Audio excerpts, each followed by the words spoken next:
Shalom, shalom. First, I want to start off by giving all honor, praises, and infinite glory to Yahweh, Ba'ashem, Yahushua, Ba'ashem, Rakabadash. I want to give double honors into the elders, apostles, and bishops of GMS, Great Millstone, who rule well, teach, and edify. All peace and blessings to you, sincere Akim, Ma'akwat, and House of the Faith. My name is Yeshaya. We the bros from the GMS Arizona Church in Ottawa. I'm going to make an edifying video. Just going into this heading that brothers put in the chat. It says the U.S. signed 370 plus treaties with indigenous nations. They broke every single one of them. Which is ultimately goes into more evidence, piled upon many millions of other things, as why we can't trust Esau Edom, man. And as we know, and I'm gonna grab firstly real quick is Psalms 55 in 21. Come on, bro. Oh, you was on that? Yeah. Class cold, bro. Yeah, this is Psalms 55 and 21. It says, the words of his mouth were smoother than butter, but what was in his heart? His words were softer than oil, yet were they drawn swords. Like the brother was saying. Actually, hold on, I should start at verse 20. This is Isaiah 55 and 20. Psalms 55 and 20. He has put forth his hands against such as be at peace with him. He has broken his covenant. It was over 500 treaties, I believe. This one specifically said 370, but I'm sure there's more. Damn. So how can you trust it? How can you trust a guy that breaks his word once, man? Let alone 300 plus times, man. Damn. Is that somebody that you would put the care of your family and even your own life into? Well, this is what our people continue to do, man. You gotta know. And like that brother said, how can you put your trust within a man like that? That carries me to Lamentations 4:17. It says, as for us, our eyes have yet failed for our vain help. In our watching, we have watched for a nation that cannot save us. And that's Esau Edom. And this modern society, the frameworks that they have set up is ultimately for world domination. And we just got finished with camp. And this Amalekite walked up to the camp afterwards, talking about, basically, really just emphasize the fact that he don't care about no other people, man. These people that say that they are, they are the Jews, but they're not. These fools are dross, man, and the Lord's gonna burn them the fuck away. And in their policies and certain things that they establish here on this earth, just show that they don't care about you people. Like why in the living, why are you paying in California anywhere between 1.7 and 13.2% income tax? Does that make any fucking sense?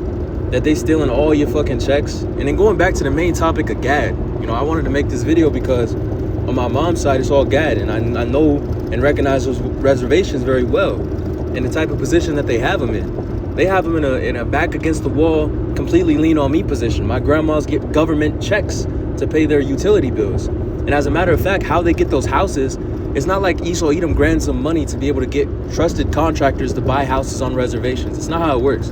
You have to get a government grant, and it takes about 3 to 4 years for them to even start planning to build your house. So if you don't already have some shit, your shit's not getting built. And it's to the point too where you call 911, a lot of times they don't come to the reservations. You even have Edomites that go to reservations to drop off unwanted pets and animals because they know that there's no animal control that's ever going to exercise in the reservations. They're completely bewildered. But when it comes to Gad's casinos, when it comes to land that they want to take back, when it comes to pipelines that they want to establish, and pretty soon it's going to be these data centers that they're going to be wanting to put all over the fucking place. It's okay, screw you, Gad. Esau Edom even released a bill. It's Florida. It's like 14 something. Eliyahu Shawama brought it out. How they made it on a federal level that you can put data centers anywhere, taking away state legislators saying so where people cannot reject data centers. They can't reject, ultimately the furthering of the MOTB system, man. What did Trump say? You can't do nothing about it. About the data center. Well, I got a quick precept. This is Sirach 14 and 7. It says, let me see this. I'll start at 5. It says, he that is evil to himself, to whom will he be good? It says, he shall not take pleasure in his goods. Look how Esau treats his own people. He treats them like shit. So how much more you Israelites? When you go down, it says, there's none worse than he that envieth himself, and this is a recompense of his wickedness. And if he doeth good, he doeth it unwillingly. And at the last, he will declare his wickedness. So ultimately, they have that forked tongue. Maybe you do get a little piece of pie, but there's always that clause. Exactly. There you go. There's always that clause. It's like, okay, you're gonna get this, but I'm gonna get this. You know, you really just screw yourself over. You know what popped in my head? Because brothers were saying, you know, Satan walketh the route like a roaring lion seeking whom he may devoureth. You know, we know Esau Edom operates under that left-hand side, man. And an apex predator, a lot of the times you can recognize apex predators will attack and use, you know, basically make prey out of their lesser, you know, peers. So if you have a shark that's 15 feet, you know, it's going to eat a shark that's 10 feet.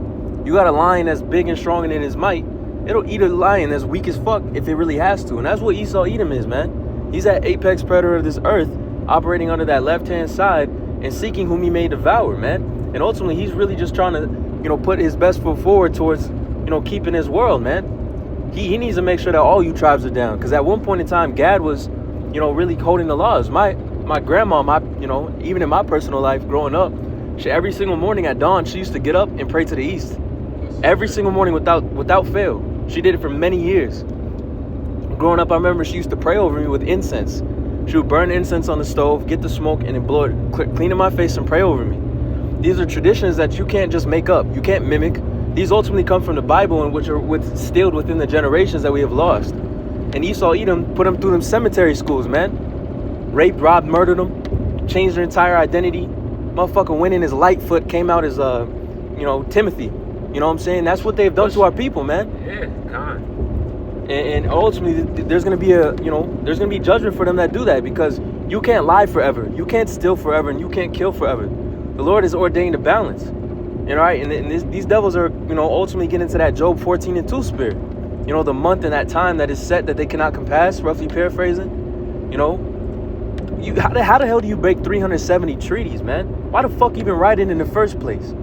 If you were just gonna come around and break them.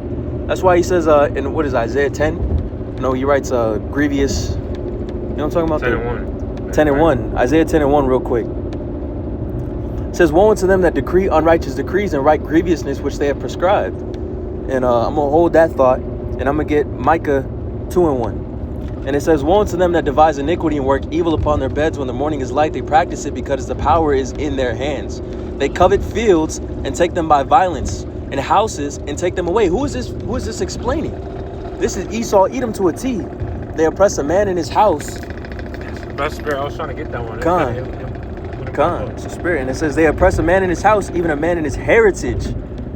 Therefore, thus saith the Lord Yahweh, behold, against this family do I devise an evil, for which ye shall not remove your necks, neither shall you go haughtily, for this time is evil. And this ultimately is Esau Edom to a T, man.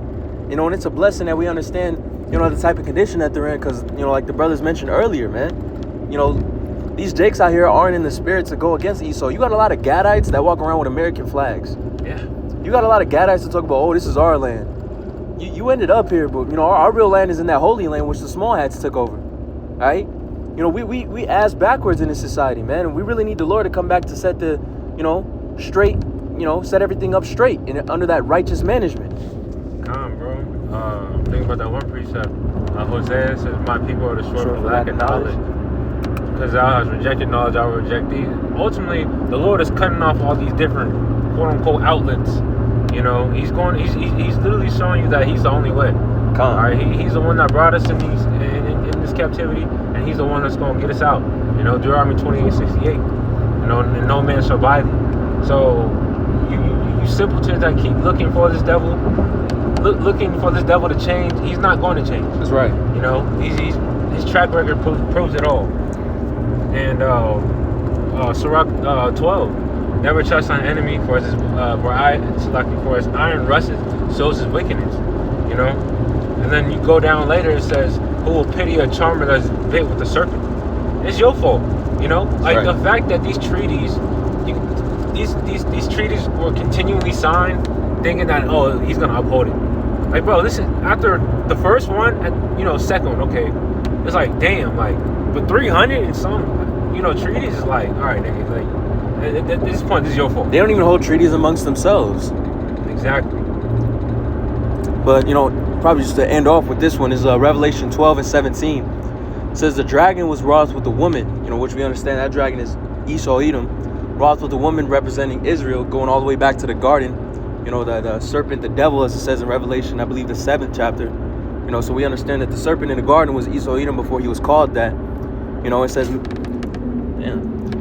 and went to make war with the remnant of her seed, which keep the commandments of the Lord and have the testimony of Yahushua Mashiach. So, you know, those that understand and those that are in the know, you know, we got to prepare for that war, man, because this is the type of man that we're dealing with. We can't trust, you know, we got to question everything. We can't trust in anything, except if it come from Yahweh B'Hashem Yahushua. But that's all I got to con. So we're going to lastly give all honor, praises, and infinite glory to Yahweh B'Hashem Yahushua, B'Hashem Rakakwadash. Shalom.